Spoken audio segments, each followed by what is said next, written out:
Hi, and welcome to Love and the Planets for the week of August 6th, 2018. I'm Armand Diaz on Long Island, New York. And I'm Margaret Gray in Dublin, Ireland. Margaret, people have been watching our videos for the last few weeks. They're used to us shaking our heads, rolling our eyes, and this week is not an exception, but it may be the last week where we really have to say things are really intense, things are really hot, things are really boiling over.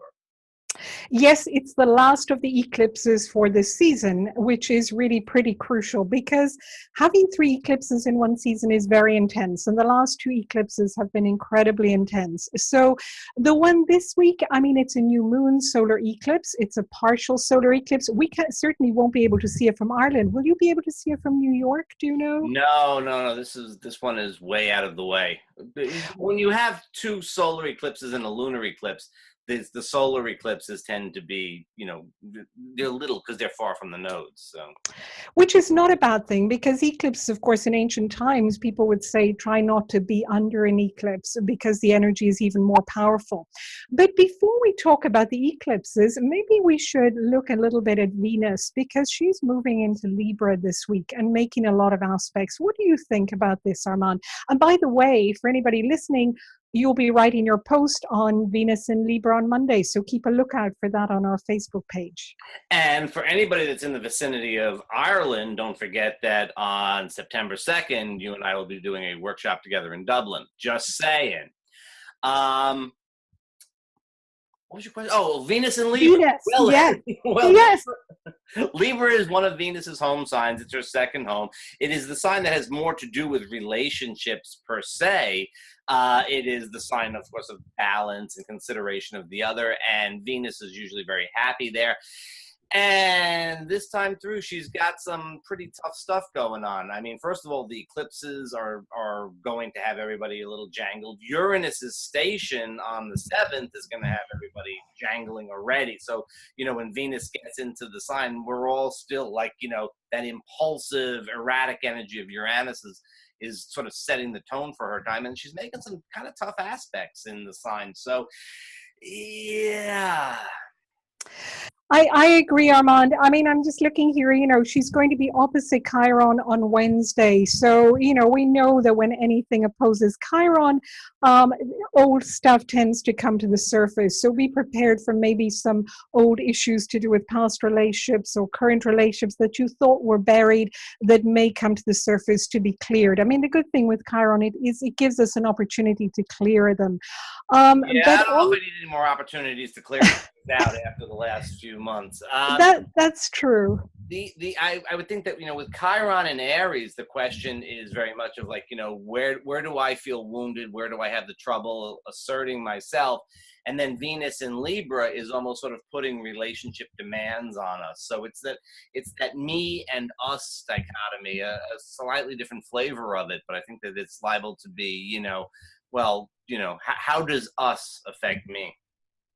So true. And then, the next day she squares Saturn in Capricorn now, and also quincunxes Uranus. So if it was just the Saturn, then I would think, well, quite a good day to make some commitments in relationship. But the quincunx to Uranus is not likely to feel very comfortable. So, and you mentioned this in a blog, last week, Armand, about that push-pull between freedom and relationship, that push and pull between wanting commitment, because relationships require commitment. That's just by their nature, and yet wanting freedom. I mean, what are your thoughts on these Venus aspects?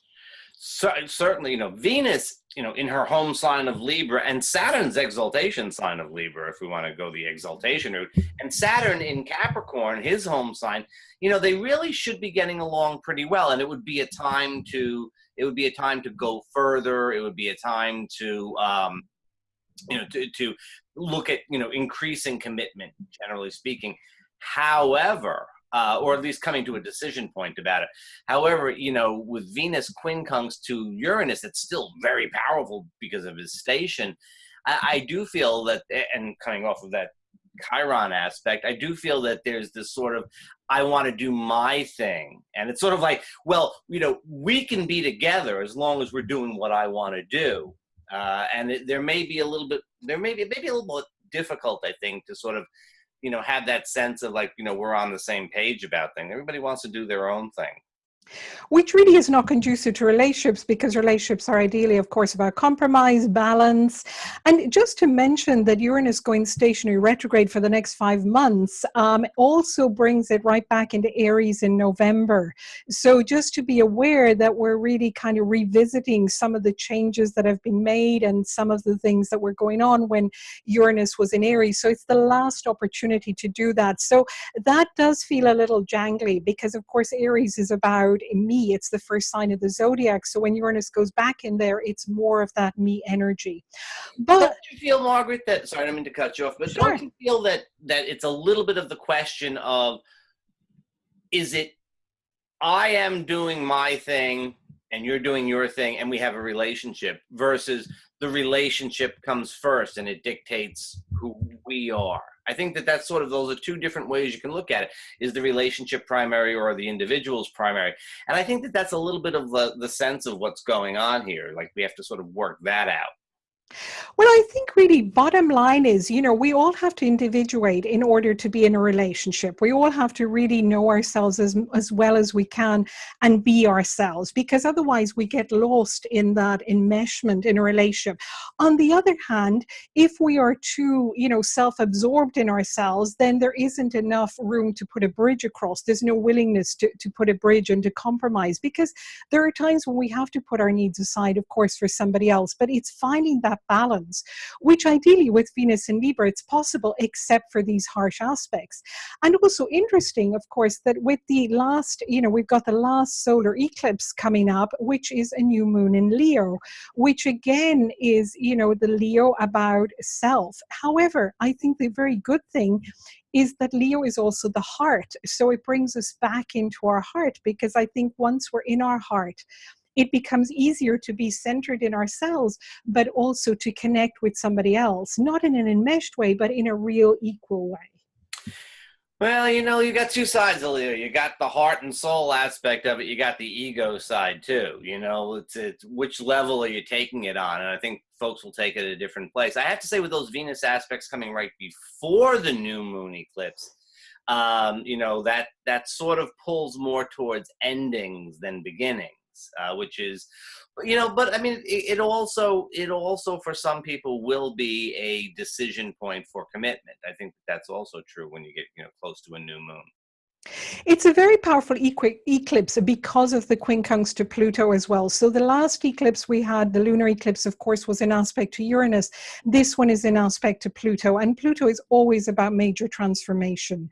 So there is something major is happening.